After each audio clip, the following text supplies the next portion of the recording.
Today I'm sewing on an amazing machine called the Quattro by Brother. It has so many cool features about it. First of all, notice the big opening I have in front of me, and so when I'm quilting and piecing, I have the nice big work area. It also has a lot of beautiful features in it, and the first thing I'm going to do is set my sewing stitch width. So when I'm sewing, I have what's called the perfect scant 1/4 inch seam allowance. To do that, I am going to place the book that comes with the template set underneath the presser foot, and I want to line up the edge of my presser foot with the line, outside line on my template shape.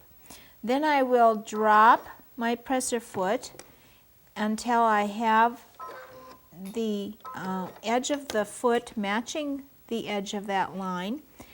And before I start sewing, I want to know that my scant 1/4 inch seam allowance is perfect. So what I'll do is I'll roll the needle down into the book and see that I have pierced it just in front of the dashed line, and there is the little, that's where I want to sew, is just outside that dashed line, and that is called the scant 1/4 inch seam allowance. On the Quattro, I'm able to move the needle position from right to left into many places. So, and that's done in the utility stitch. I first started out with a straight stitch in the middle, and then I moved it to the right until I had that perfect seam allowance. Now that we've set the machine, and the other thing I want to do is I always sew with my needle stopping in a down position, so that way I have more accuracy when I'm sewing. The next thing that I would like to draw your attention to is that you'll notice I'm sewing at a beautiful cabinet today by Tracy's Tables. It is a nice big work surface, and I have this big platform in front of me, so when I'm doing like the free motion quilting and working on big projects, my quilt is always up on top of the surface. The quilt that I have on the design wall is in progress. It is stepped out, and the first thing that I'm going to do is show you how to sew these two petals together. Remember that I have the light in here and the dark out in this area, and so the first seam we're going to do is this one. So I'll place the two pieces, I'll put them up to each other so I know how I want to do it, and right sides together I'm going to place this one on top. And the reason I put this one on top is that this has the smile in it, or the bias edge that's more flexible, and I'll pin right here to hold that one in place. So we'll put, and I like to use silk pins, by the way, and because of the pattern that I'm sewing together, I will be sewing over these pins, and for that reason you want to have a tiny shaft, and that would be a silk pin with a glass head on it. Now on this end I'm going to have a little bit of an ear on the end, and that is where the sewing line will come actually right in here, right in the crevice. That is the 1/4 inch seam allowance built in to the templates. So we'll pin that one. Now look at how nice and gentle that curve is. It's almost a straight seam. So I'll move that into a match. You don't stretch anything. you just move it into a match, and that first seam is all ready to go. My first stitches are on an anchor cloth, and the reason I do that is so that my beginning stitches on the patchwork will be as strong as my center stitches in the seam. So let's start sewing and guiding that fabric up to the presser foot with a stiletto. And you will enjoy working with a stiletto, because I can't tell you how much I like working with it. Okay, now when I'm sewing this part, I will sneak my middle finger on the bottom petal, or bottom part of the dahlia, and with the top one, in the top petal, I will scoot my fabric to match so that the edges match with the stiletto. So I'm actually working with both the top and the bottom. Okay, now I'll do like this. Do you see how it's almost like a straight seam? And right into the crevice, right there, and then back onto another anchor cloth. If you're happy with your seam and you see that everything is matched from top to bottom, then what I do is I take and clip the curve in about 2-3 places. The reason I do that, even though it's a really gentle curve, it will lay a lot better. So we'll lay it down so that you can see how I finger press first on the wrong side. And you want to do this on a hard surface, because if you do it at the ironing board, your pointer finger will sink into the ironing board and you probably will end up with wells in your seam line. So just gently move across. See how nice that lays? It's very nice and flat. Of course, you would always press with an iron as you're working along. The next piece that we're going to add on is the piece that looks like this. And remember, this is the one that straightens that outside edge of your dahlia. Now, anytime you're working with curves, you want to work with the smile on top of the frown. And on this one, the smile is in this area right here. And this, from my perspective, looks like the frown. So we'll put that on top, and we'll first match that part up right there. And we'll put a pin in that area. And then we'll move this one down to this area. And you know what? I should have marked the seam allowance in this piece. So I'll use my quarter marker. And it's nice because everything is so handy in a cabinet like this. And I will lay it up on top of this shape, and I will find, I'm going to pull that out first. I will find the 1/4 inch seam allowance. Now this is a 90-degree angle on the quilter's quarter marker, and this is made by So Unique, and you'll love using this tool. Then drop the pencil down, and this happens to be a pink marker, and see how you can see that little dot right there. That is going to be used for matching down here on the point. So let's go back and put this pin in again. You see that ear there? That's how it's supposed to be there. And then down here, I'm supposed to have a pin in that seam allowance. And then on this one, I go in 1/4 inch from both edges, and we'll pin that. Now when I sew this seam, I want to come right off in the crevice there. Okay? And then we'll move this into a match like this. Whoops. And we'll pin that, and we'll put one more pin up here. Okay, and that's the seam that we'll be sewing next. We'll go from that point over to here. Stopping with the needle down always, pull the pin out, and actually I had too many pins in. Move the fabric,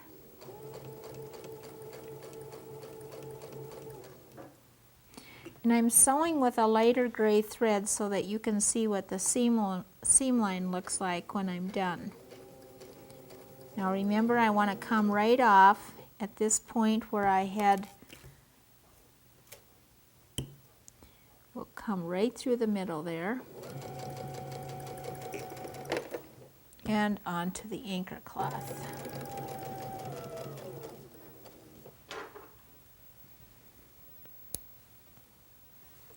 That's the seam that we wanted. And now that I know it's right, I will take the time to clip that, and you can see the stitching line there. We'll want to clip probably, oh, we'll do a couple, 3 times, I guess. And the reason I do that afterwards is so that it's easier to match in the beginning. See how nice that lays down? Finger pressing is an amazing way to get everything to lay down. Okay, now when you look at this, you'll see that there's a little flat area here, so it's like it goes in and then follows the curve around. And here you have a nice continuous curve because of the way it's pieced. Now I will probably clip off the ear here as well as there, and we're ready to go to the next step. So now I have completed this part right in here. The next one that if you look closely here, you'll see that this seam has already been sewn, the next part, and that would be this one going in here. So that's the one I'm going to do next, is this is going onto this. And this is the finished one, which has already been done. So we'll sew that one next. Again, I want to take the time to mark first this piece here, but I want to mark it from the back side. So we'll lay that up on top. I love this ruler because it has all the angles that you need for so many different quilts. It has actually the 45, the 135, the 120, and the 60. So with all those angles, it pretty much covers everything that you might want to do in quilting. So we'll put these two right sides together. Now, that seems like a really drastic curve, but watch how we're going to do this. This is what it will look like from this side, but we're going to flip it over. And remember, I want to work with the smile on top of the frown. So we'll start at the top and match those 2 corners. That'll be the first one we match. And pretty soon you'll find out the importance of using your knee as a shaping board. So here we will put, remember that little dot I made on the wrong side? We'll put the pin in there next, and then right in the center there. That is our beginning and ending. Oh, I got 2 pins in there. How did I do that? I guess I grabbed 2 of them. So there is what we're going to piece together. Now I'm going to form it over my knee. Everybody has that ability. Okay, we'll place this like this. Now I just move this fabric into a match. Just like that. See how nice that goes? So we'll put a couple pins in. First this one. Then we'll come up here and give this a pin. If you sew with the right seam allowance, that makes all the difference. Don't forget to set that in the beginning. The book tells you to do that, but I like to remind you that that's what you need to do. See how that's starting to go together? Now we'll continue on down. Just your knee has about the right curvature. See how nice that fits in there? Actually, that shows up pretty good against the back black, doesn't it? There you go. See how nice that's going? And now we've got 1 or 2 more right here. Very easy, just take your time. You notice that starting with the beginning and end, and the rest of it just fell into place. So now we're ready to sew. Everything is pinned, and every time I sew, remember I said I'm going to leave the needle in the down position, so every time I can easily keep my place. So this is how we're going to do it. Remember, I want to sew right over that point that I marked with the pencil, guide it up to the presser foot, stop with the needle down,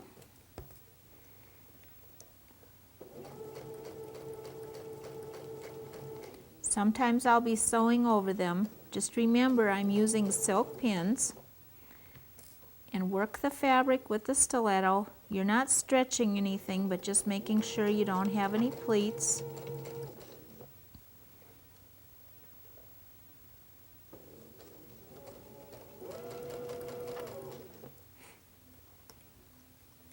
There really isn't anything difficult about a curve if you know exactly how to approach it. And having the precise shapes to work with really makes all the difference in the world. And little tips along the way. The seam is almost done, and when we get to the end, we'll go on to an anchor cloth, and we'll start to see our dahlia in bloom. So we'll pull out some pins. Make sure all of our seams are matched before clipping the curve. So I like to check it, investigate it from both the top and the bottom. Remember, I started down here going right onto that dot. Looks good from this side. See how nice that looks? There might be an area right in there where I was a little bit off. Maybe I should pick that, I don't know. It looks not too bad though to me. Now we look here. Beautiful. Absolutely beautiful. Here's what I wanted right down here. Perfect. So I would clip that seam and then I would press it, and I'm ready for the next step. So here we are with that already pressed with the iron. Here's the next one right here. Do you see how that looks? Remember how I wanted it to look like that at the bottom? Now it's time to put the corner piece on. And I want to remind you at this point, when you're building the dahlia block, do not change my order of instructions. I have tried this block many different ways, and the steps that I give you in the book are exactly the way I want you to follow, step by step, because now I'm ready to put the corner on. If you put that piece on before I sewed this seam, it would not fit as nicely. So we want to now put this one on top of this unit right here. So let's give you a little closer look. And this time I want to mark the beginning here and over here, and this one will be marked for later use. But let's mark this one ahead of time. Remember, we want to mark it right on the 1/4 inch. So there we are, right there. Now that's the one that I want to match with that seam. So I'll put right here. And remember, the smile is on top of the frown. So we'll go right into here in the seam line. Now this is going to be a fun one to explain to you. We're going to do something a little different here than I've ever done before, but I'm going to get this pin in first. And we'll go up here, pin this one. Notice the little ear that I have right there. That's where I want to sew off again. So we want to sew right into this area right here. Then before I explain the next part, I better put 1 or 2 more pins. There's 1. Maybe we'll do 1 more.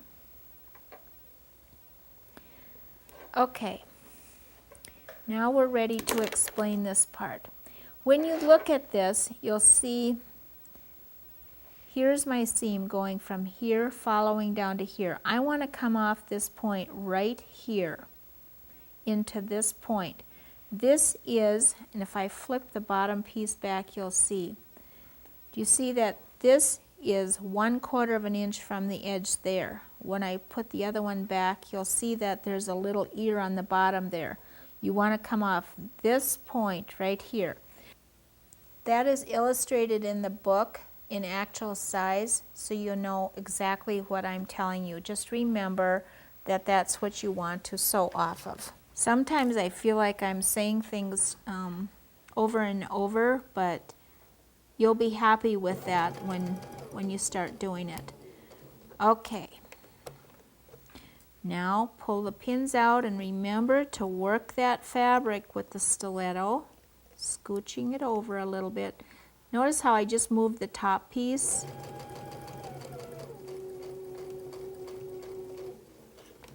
Okay.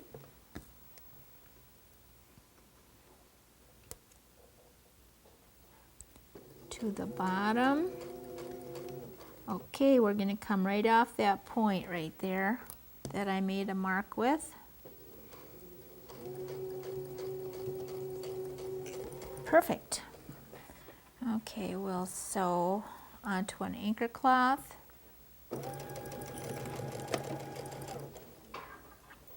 Exactly what I wanted.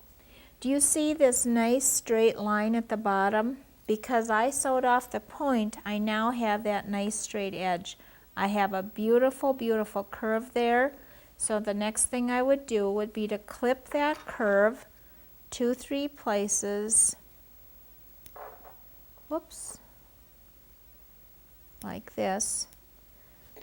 Press it open with your fingers.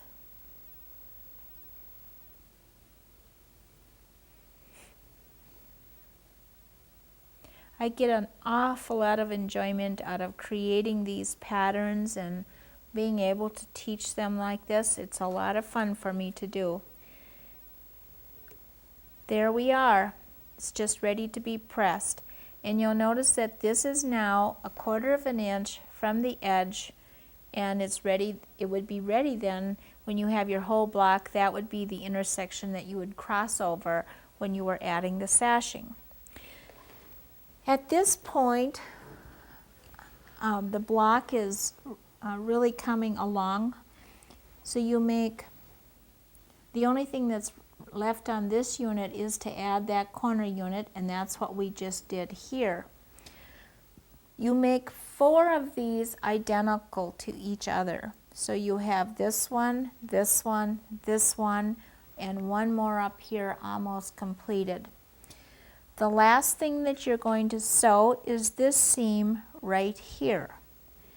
And we want to match this intersection to this intersection when we're pinning. So let's put this seam right here together. And we'll decide which piece. I think I want to put a dot on the back side of this one because that will be the one that goes on top. Remember, this is your smile. It's very obvious, and that's the one we want on top because that's the one that's easier to work with. So that's the side that we're going to put our 1/4 inch marking on. Oh, I guess I did that already. So it's right there. So I don't have to do it again. And we will match, I better look again here. That's the seam. So this is on top of this. So we're matching this seam to the one on the bottom. Do not be intimidated by this because it's not that difficult. Remember, the book will show you too. Okay, I'm going to insert the pin right on the seam line through the top because remember we want to match the intersections of those petals. So that's the top one. Now go to the bottom and on the seam line of that one, 1/4 of an inch in. Let that pin stand until you get the other pin inserted into your fabric. And we'll put this one alongside of it and pull that one out. Now this one, insert it right into where we put that dot.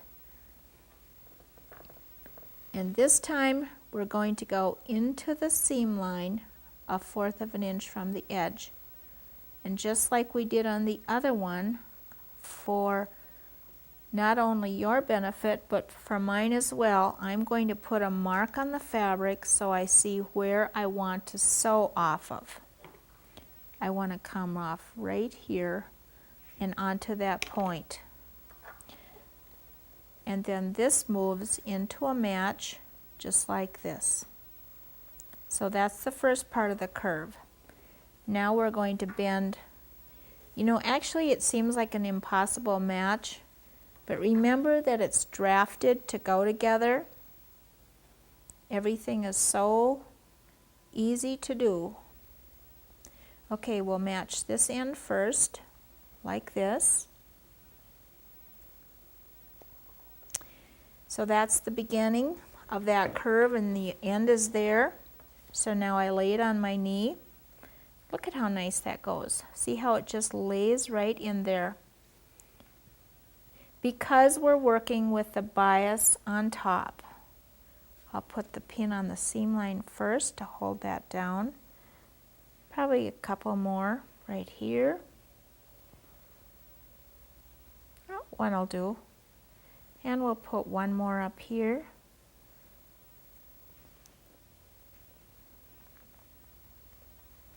That is the next seam that I'm going to sew. So we'll put that under the presser foot.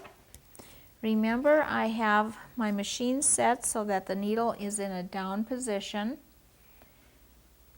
And we have the scant 1/4 inch seam allowance. And I want to come right onto that point right there.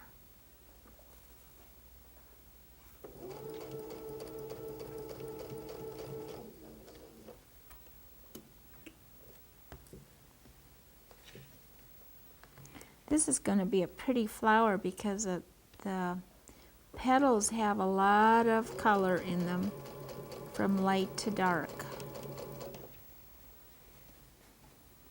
This is the seam now that I matched, so I don't want to pull that pin out until I've actually gone over it because it's holding that intersection for me.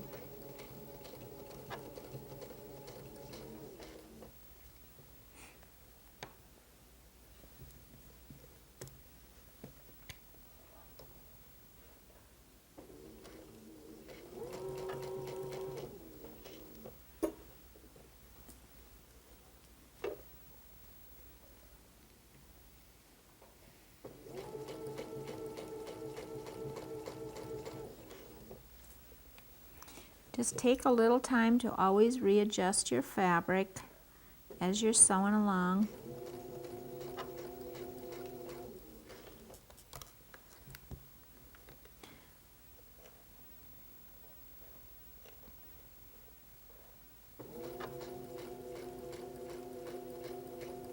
I really like to sew curves. I think they're lots and lots of fun to do. Okay.